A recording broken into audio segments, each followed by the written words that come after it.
we're using AI to kind of pre-fill a lot of the answers to the questions that we're going to be asking, so that we Yep. can effectively, what we do is we show the client, hey, here's what we think.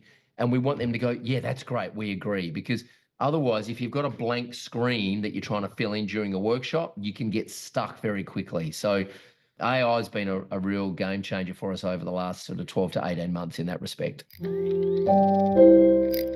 Today, I'm joined by a little bit of a legend in the agency coaching space. I've got Troy Dean. He leads a community called Agency Mavericks, which is a collective of digital creatives, and he helps them build the business of their dreams so that they can do more of what they love. Now, I've known Troy for years, and we used to work out of the same co-working space, shared a video studio, and I've just really enjoyed watching him and his business scale to the worldwide business that it is today. He's a lover of systems, a long-time supporter of System Hub and Systemology. He was there at its birth when it was just a twinkle in my eye. So I couldn't think of anyone better to really explore best practice processes for creative agencies and really dig into, well, what does it take to build a successful agency? So maybe first things first, just like to welcome you to the call, Troy. Thank you for having me, Dave. It's a pleasure to be here.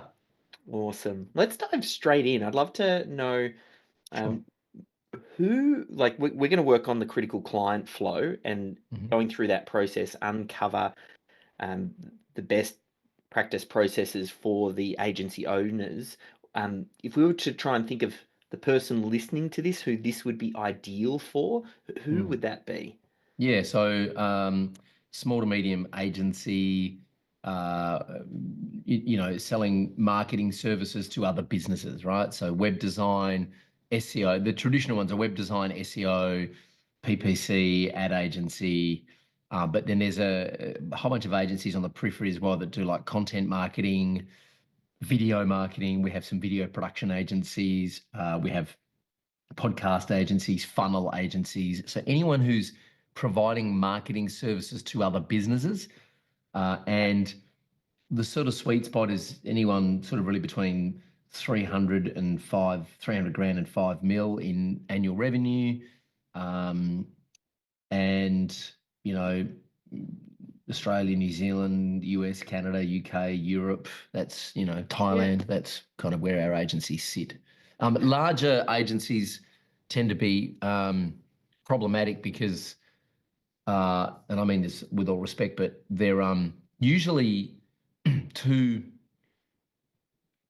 wedded to their processes to implement any change. And Yeah. and the typical process for an agency is, do a whole bunch of free discovery stuff with a client, write lengthy proposals or RFPs or whatever, do big presentations, pitches, try and win the business, right? And so that's not what we're going to talk about today, because that's what sort of the larger, and and the reason I know this, just for a bit of context, is I spent years as a voiceover artist, as you know, and so I would be in studios with people from Publicist Mojo and Clemenger and DDBO, like all the J. Walsh Thompson, all the biggest agencies on the planet. I've worked with them as a voiceover artist, and I've seen the inside of how those agencies work just from talking to people in studios and at networking events.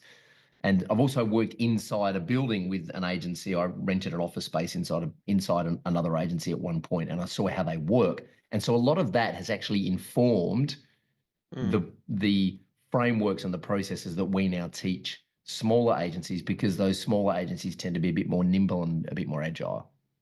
And when you say smaller, what's that sweet spot in sort of staff or headcount? Yeah, sort of anywhere from sort of 3 to 20. That's kind of Yeah. the sweet spot of the agencies that we mentor. Yeah, perfect. All right. Well, let's think in terms of critical client flow for that client. And oftentimes, a lot of the times when I do critical client flows with the businesses themselves, we always start off by talking about, well, let's capture what you're currently doing, not what you would like to be doing, and we'll look to make Sure. that part repeatable. Whereas we're going to do this a little bit differently because Hmm. you've seen into thousands of agencies, so you Yeah. know what best practice is. So that's Yeah. where I'd love to kind of really dive into. Sure. Here we go. All right.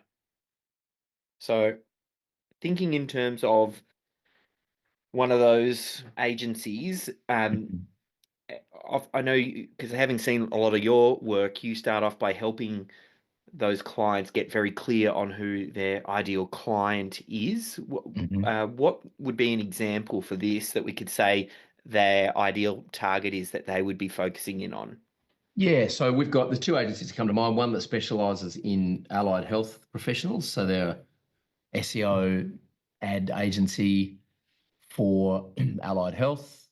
Another one that's a email marketing agency for e-commerce. So they just do kind of email marketing flows for e-com. But really, Yeah, um, and just to touch on what you said before is like, let's capture what you're currently doing and make it repeatable. That's the problem with most agencies, is that what they're currently doing is not repeatable, because what they currently do with a lot, and this is true for a lot of service-based business, is they just rely on word of mouth and referrals. yeah, And it's usually comes down to the founder or the founders or the partners in the business, that their personal and professional network is what brings in the clients, and that's not yeah, repeatable and it's not scalable. It'll get you so far, but at some point the word of mouth stops, the referrals dry up, one of the partners leaves the business, and then all of a sudden you're in trouble. I've seen it yeah, happen with agencies that are just starting out to multiple seven-figure a year agencies. I've seen the same problem happen with just relying on word of mouth referrals and your personal network. yeah. Well, if we go for the allied health maybe Sure. example, Yeah. um, what would be the first product or service that they would want to sell, that agency selling into an allied health business? Like, where do people normally get Yeah. started? Well, so the allied health professionals. So let's talk about the physio, the chiro, the osteo, the dentist, the cosmetic surgeon, right? Anyone who's really not a GP, basically, Mm, right? And really not really so much specialists either, but the health professionals that they're called allied health professionals. They kind of sit around the periphery of the medical space, and what they want is more appointments, right? And so what they're doing is they're coming to an agency, typically looking for more traffic. yes. And so the agencies, traditionally, the agencies will be offering, and I'll explain why, because part of our process is that the agencies end up with a new product that they sell on the front end. Yeah. But traditionally, the agencies will be selling SEO or AdWords Yeah. to that client, right?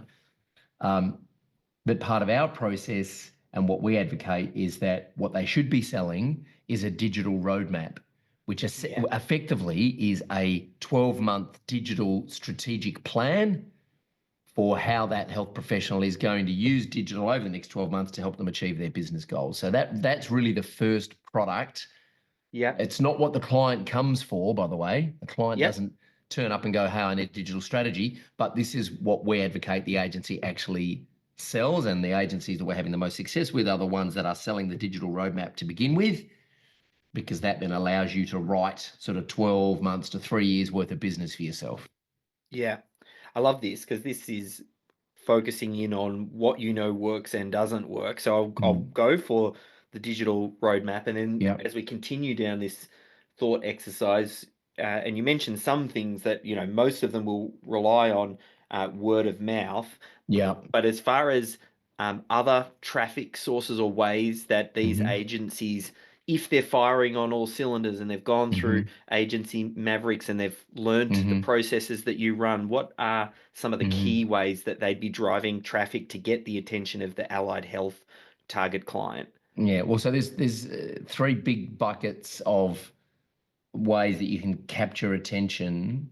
And I'm going to talk specifically about digital here, because just because it's a leveraged way of capturing traffic, right? So there's you can go to business networking events, right? You can go to BNI, you can go to trade fairs. That's great. But for most of the time, you'll get more leverage out of using digital strategy to get attention, right? So Yeah. because you go to a trade fair and you might be able to talk to you know 50 people across a couple of days, even though there might be 300 people there or 400 people there. You can't speak to 400 people unless you're a speaker, which is a Yes. whole other conversation. So you can pay for eyeballs, you can get it organically, or you can rent it, right, or pay or partner. So the three ways that we talk about are SEO and content marketing falls under organic. Pay for it is just ads, and renting it is partnerships. And when I say renting it, I don't mean renting a list from someone and emailing them. I mean, maybe renting is the wrong word, but partnering with someone who has the same kind of target audience as you, and then creating something of mutual value so that everyone benefits from that partnership, right? So it's not 100% organic, because you might be paying the partner a cut, or there might be some agreement with the partner that, if I create some value for your audience, you're going to create some value for my audience.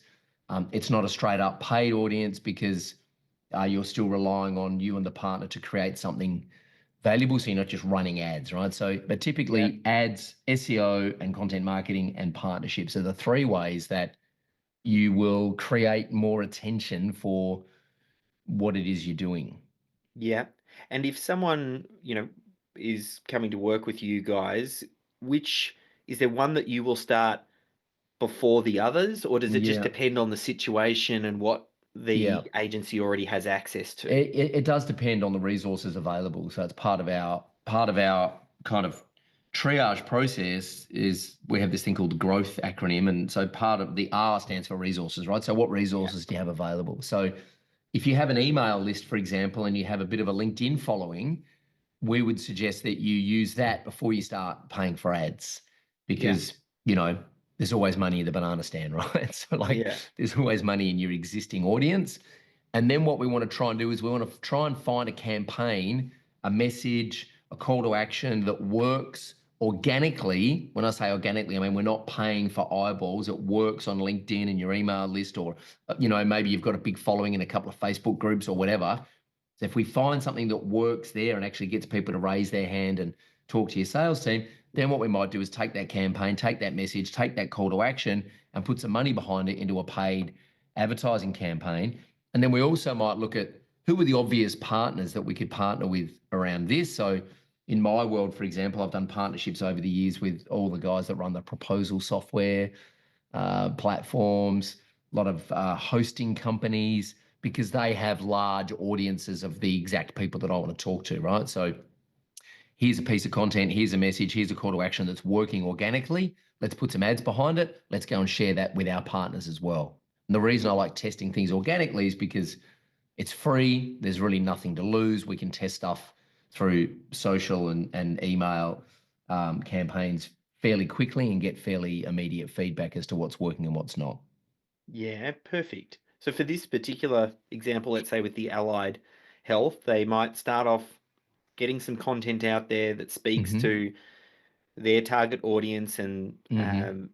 getting the content out there might be on LinkedIn or whatever to try and get under the nose of those people. Then Mm-hmm. whatever Yep. works, then we roll that into paid. What with the Yep. partnership, something like an allied health? I know you gave some examples for you. What would you imagine for the allied health space might be a Yeah, partner? so for example, there's my wife's a clinical psychologist, and she belongs to two organisations, AHPRA, which is the Australian Health Practitioners Regulatory Authority, I think is what it stands for, which is kind of covers all health Yeah, practitioners. So AHPRA is a really good one for allied health, and then she also belongs to the APS, which is the Australian Psychological Society, which is specific for that. And so, like, the chiropractors and the physios and the naturopaths, they all have their own industry body.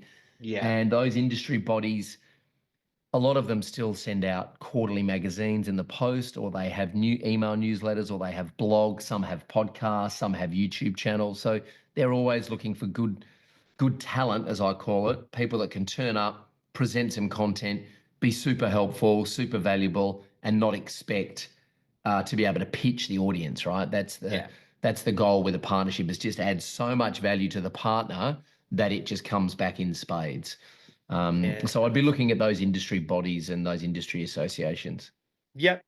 And then once that attention's been grabbed, Yeah. generally, how does the inquiry come in? Are we just talking through like website, filling out forms, picking up phones, combination of all of the above? Yeah, so there's two ways that someone can put their hand up and express interest. The obvious is to download a free resource, also known as a lead magnet.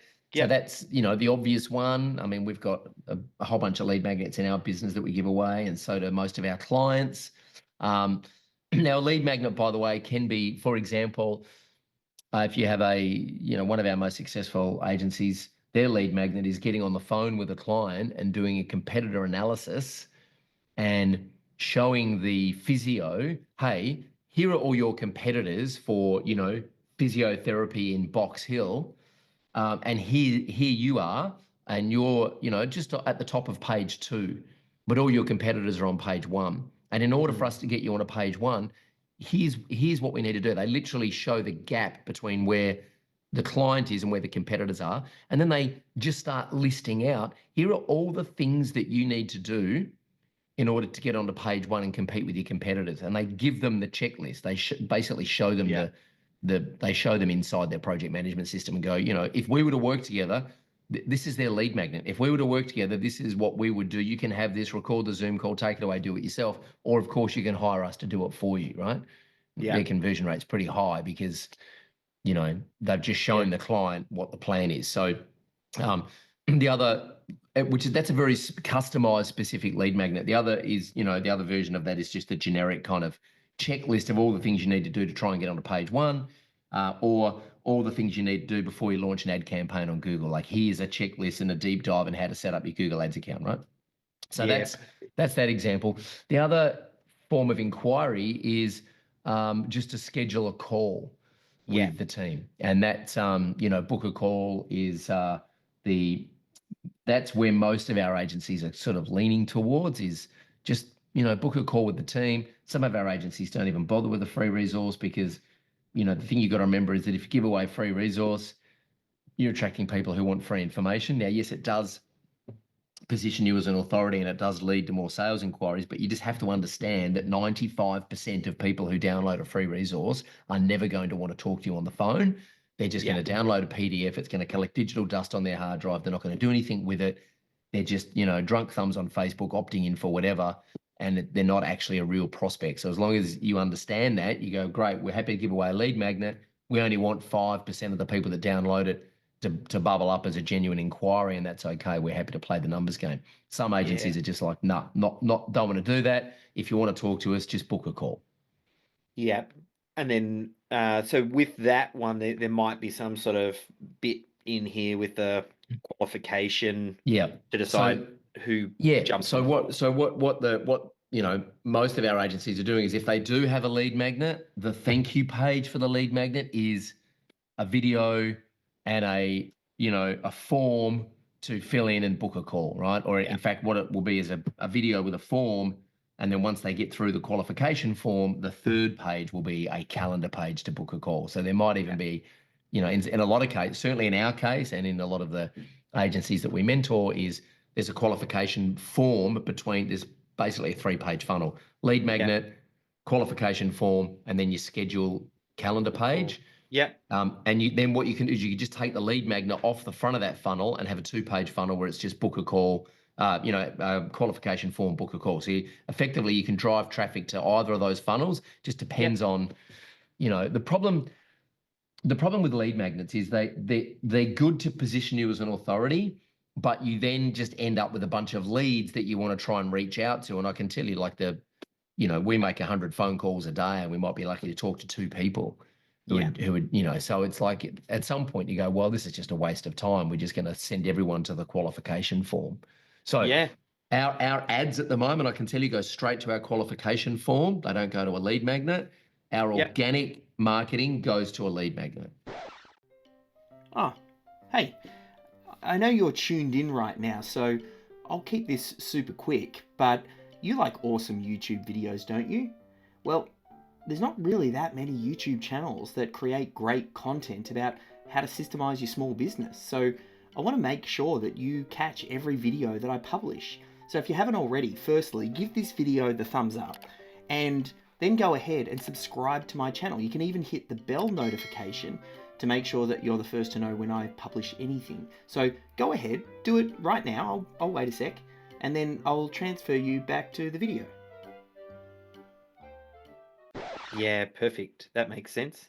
And then they'll have that call. And again, if we go back thinking about our allied health person, Yep. or the agency selling to allied health for the digital roadmap, Yep. after a call's been booked and then Yeah.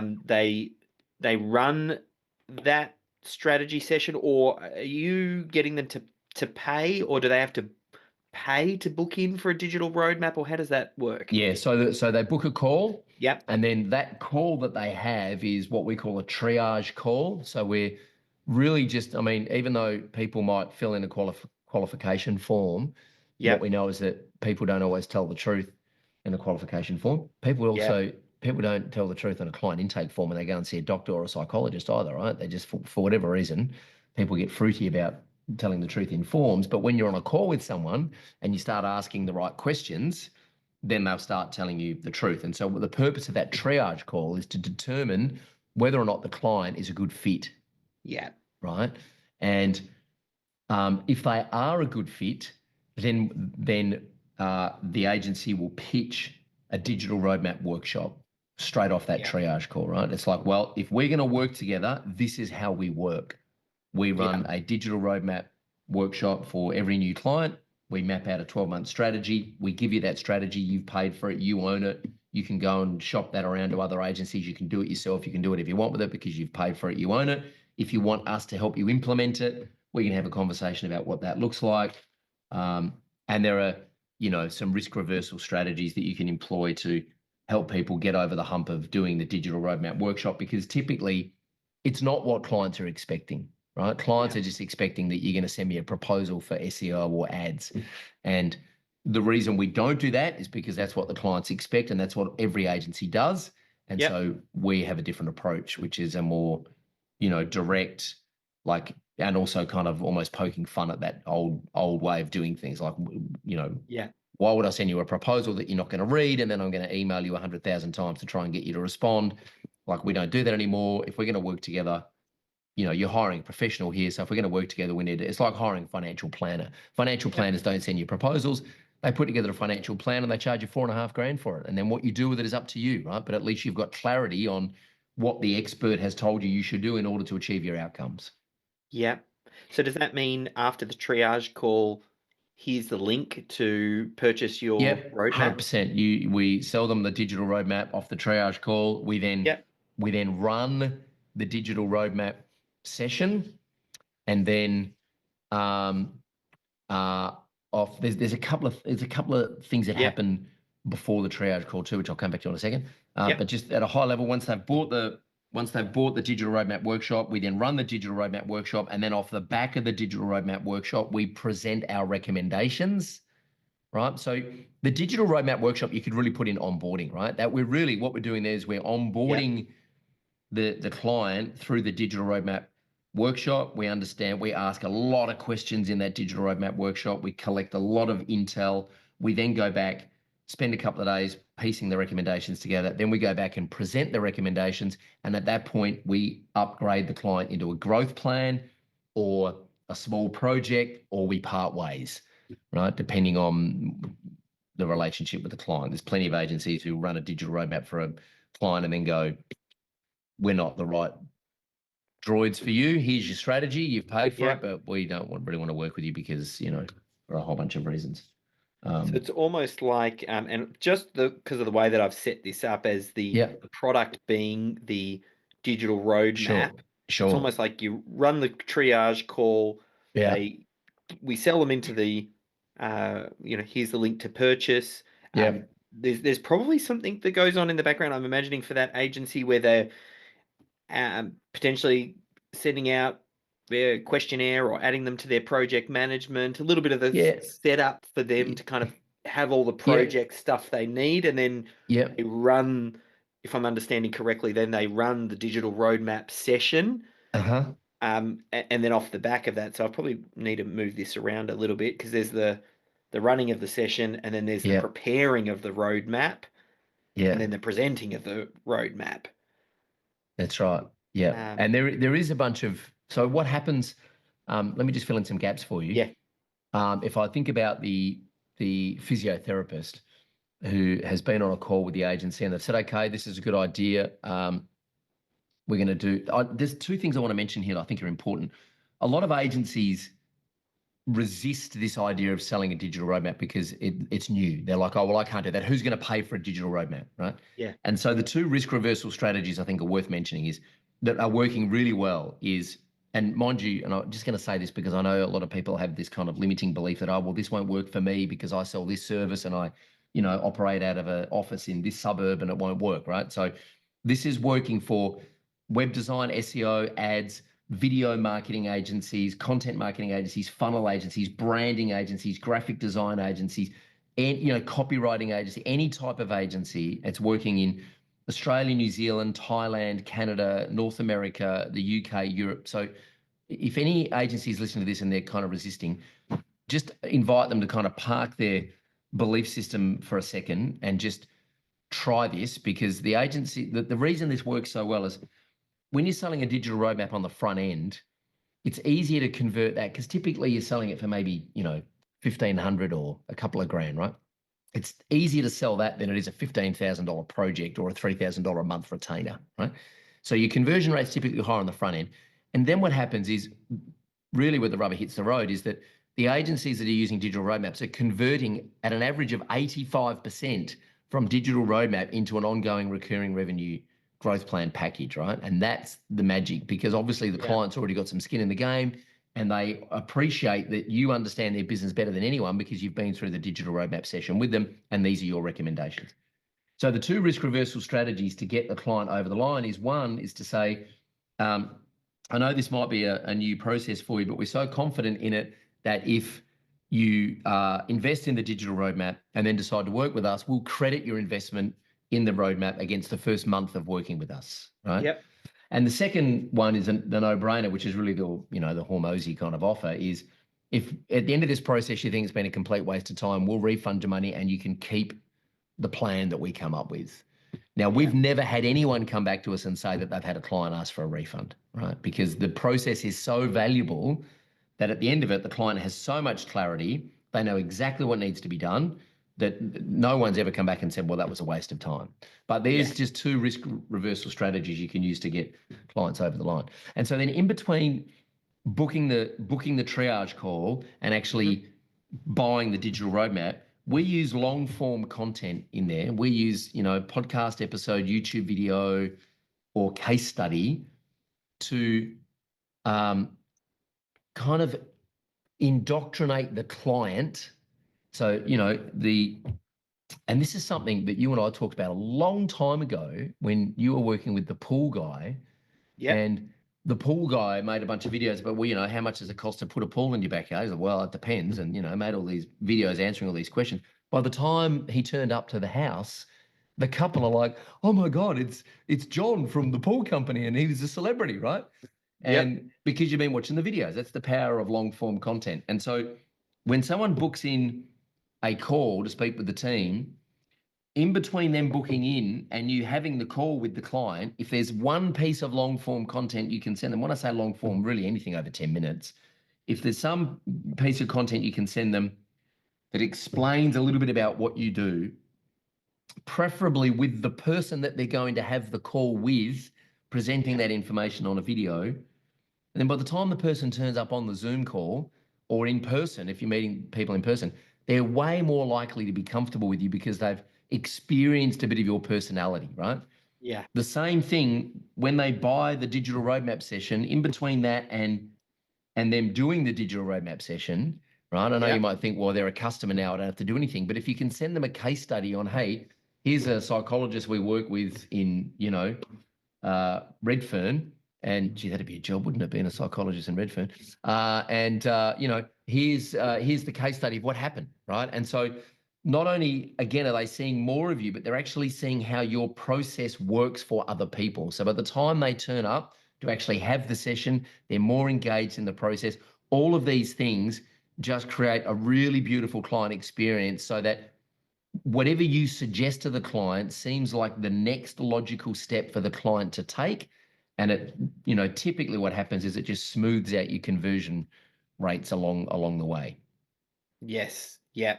I think that makes sense. So if we do the triage call, there's some sort of communication, that follow up with some long form content. Yep. Um, Somewhere in there, they're going to make that purchase, and Yep. then you're going to run the roadmap session itself. And Yep. then off the back of that, you're going to put together whatever the digital roadmap is, and then we present that. Correct. Are there Yep. That's any right. bits that I might have missed in there, or Um, um, obviously there's a lot we of nuance? Yeah, I mean, there's again, after running the digital roadmap session before going and presenting your recommendations, there are some touch points. We're using AI quite a bit these days to one to summarize what we've learned during the roadmap session and to come up with an executive summary that we send to the client Mm, before we go back and present our recommendations. The reason we do that is because if you imagine, I own a large physiotherapy clinic and I've got, 8 physios working for me and I've gone through this digital roadmap process with an agency and then all of a sudden, and I'm very busy, right? And I've got 2 kids and, it's a very hectic life. And then 2 days later I turn up and the agency's like, great, remember that workshop we ran last week? Oh yeah, I remember. I mean, I can't remember what I had for dinner last night, let alone the workshop we ran last week. And then they're making all these recommendations and saying it's going to cost me $5,000 a month. I'm like, hang on a second. I got to catch up here. So the executive summary in advance is just another touch point that shows them that you've got your act together and you know what you're doing, but also pre-frames what we're going to be talking about on the recommendation session, and also kind of pre-frames that, well, by this stage, they know that they're not dealing with a freelancer here on Fiverr, right? They're dealing with a professional agency, and this is probably going to cost a bit more than they might have originally anticipated. So we're kind of just pre-framing their expectations. Now, we're using AI to help us do that. We're also using AI a lot to kind of help us pre-fill the delivery of the digital roadmap. Because again, yeah, part of what you want to do is when you're sitting in front of, a busy business owner and you're asking them about the vision of the company and what's happening over the next 12 months and their values and all this kind of stuff that you want to weave into a campaign or a strategy for them, a lot of the times they can't answer those questions, right? yeah, Because they're like, well, I've got 8 therapists out there and I'm managing 1,000 active clients and I've got the bank on the phone and I'm trying to buy this property in my self-managed super fund and Porsche have rung me to tell me my car's going to land in a couple of months. I've got a lot going on. You know what I mean? These are real examples, by the way. And so we're using AI to kind of pre-fill a lot of the answers to the questions that we're going to be asking so that yeah. we can effectively, what we do is we show the client, hey, here's what we think. And we want them to go, yeah, that's great. We agree. Because otherwise, if you've got a blank screen that you're trying to fill in during a workshop, you can get stuck very quickly. So AI has been a real game changer for us over the last sort of 12 to 18 months in that respect. Are there any other spots where you've found AI helps? In, like, no doubt you're probably using it all the way through, but you obviously mentioned the executive summary area, the prep for the digital roadmap. Are there any other obvious ones that jump out to you where you're just like, oh, AI really helped re-engineer this part of the Yeah, process? I mean, content, Yeah, content. I mean, I just want to talk about video for a second, right? Because it's, what I mean, you and I are video guys, right? But like 95% of people I talk to, I go, well, you know, I can't make video, right? I just can't make video, and I have to remind them that we're on Zoom, and their camera's on, and we're recording it. So guess what? You're already making video, yeah, right? You just got to publish it. Now, I firmly believe, as do you, that the fastest way to build trust with a prospect and turn them into a client is to sit in a room with them, look them in the eye, shake their hand, and tell them you're going to do the right thing and you understand their problem and you've got a solution. A lot of the time, that's not possible because of where we live, and post-COVID, it's a remote world. So the second best way to do that is to hang out on Zoom and kind of try and feel that energy with someone.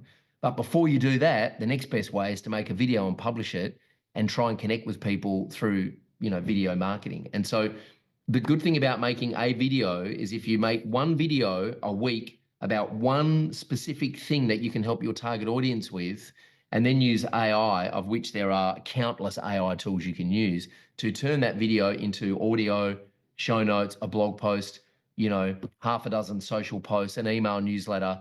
Like within half an hour, you've got your content done for a week. You can even use AI to write the script for the video if you like. And if you really hate the sound of your own voice and the look of your own face, you can even use an AI avatar to present the thing, right? I wouldn't suggest doing that. I would suggest that you present the video for the reasons we've already spoken about. So, Yeah. I mean, you and I used to spend hours of our lives producing video and editing video and, doing all this stuff. And then AI's come along and it's just saving us, a couple of days a week from in the post-production process. And what I love, and it was the same with so many parts of business, process is another one where I sit there and I go, it was worth it before when you didn't have the AI tools and it took more investment in time, money, and energy to do the thing, and it was worth it then. So now with AI, where it's taking a fraction of that time, you're crazy not to be investing in creating this type of content and sharing it. And I feel the same way around process. Process to a certain extent historically had a lot of heavy lifting to get things documented out and all that. Now you just do it in a breeze, and it was worth it before. So you just be crazy not to do it now. Yeah, that's right. I'd love in the tail end of this, having a look at the critical client flow we just mapped here. Typically, where are the hot spots for where agency owners struggle the most? Or when you work with them, you just go, this spot here has the biggest hole quite frequently. Is there any bit in? Yeah. Yeah, well, I mean, the top, right? Yeah. Like everyone, if you look at this screen now, that top left square, word of mouth, right? Like everyone's hanging out there, and everyone's, and because, I follow a couple of guys in the music space, and I've had this conversation with so many guitar teachers over the years, like, oh, you can't make money online teaching guitar because you can learn it all on YouTube, right? Well, I could point you to a handful of guitar players who are making 7 figures a year teaching guitar online because they've built massive audiences by giving away free content on YouTube, right? Rhett Schul's the one that comes to mind. Marty, whatever his name is another one. These guys publish so much free content. They've managed to get out of their own way long enough. Now, it's probably easier for musicians because we're born performers, so we just want to get in front of a camera. They've given away so much free content over the years and built such a big audience that they put out a course for $50 and they'll make a couple of $100,000 because they've got such a big following, because they've given so much free content away to the community and they've been so helpful that the community feels almost compelled to reciprocate and give them the $50 for the course that they've put out, which in a lot of cases is just a curated playlist of the YouTube videos that you can already get for free, right? Yeah. So a lot of them will have a Patreon account where you pay $5 a month just to support them. Paul Davids is a guy out of, I think he's from the Netherlands, who I've learned so much about guitar playing from him, and now I pay $5 a month to be in his pad. I don't even know what I get for it. Doesn't matter. I'm happy to give him $60 a year so that he can keep doing it, right? So the point I'm trying to make is most people will just hang out in the word of mouth square because they're too scared to publish a piece of content and position themselves as someone who knows what they're talking about, because they're too self-conscious that other people are going to go, oh, you don't know what you're talking about, right? So here's the rule. The only opinion that matters is the opinion of the customers who are paying you money, right? And if you want more of them, publishing free content on the internet and being helpful to your target audience is the way to get more of them. Even if you're running ads, you still need content for your ad campaigns, right? So just get into the habit of publishing a piece of content at least once a week that is helpful for your target audience. If you're stuck with what to say, go and ask ChatGPT, right? You'll have endless amounts. You'll never run out of ideas. If you don't have any ideas for content, the truth is you're just too scared to publish something, and so you're making excuses. So that's the first place. The second place is that people get hung up on this, well, I've got to write a proposal. I've got to have a call with a client, right? The client's going to suck all my intellectual property out of my head and get my best ideas for free. And then they're going to ask me for a proposal, and I have to give them a proposal because that's what the client wants. And I can tell you something, when you go to the GP or a medical professional, you don't get to negotiate on their process, right? You don't get to say, well, doc, can you send me a proposal? No, I can remove your kidney stones or you can go home in pain. It's up to you. I don't care either way. You're the one with the kidney stones, right? So you don't get to negotiate with them on their business process because they are the authority.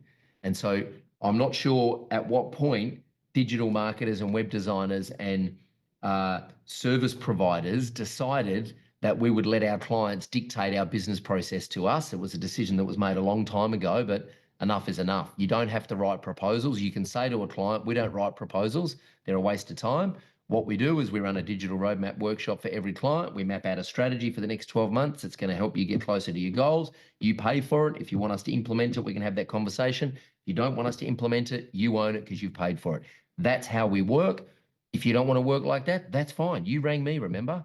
You responded to that piece of content I put out. You're the one with the problem, not me. So, I think that's what I like most about what you've got here.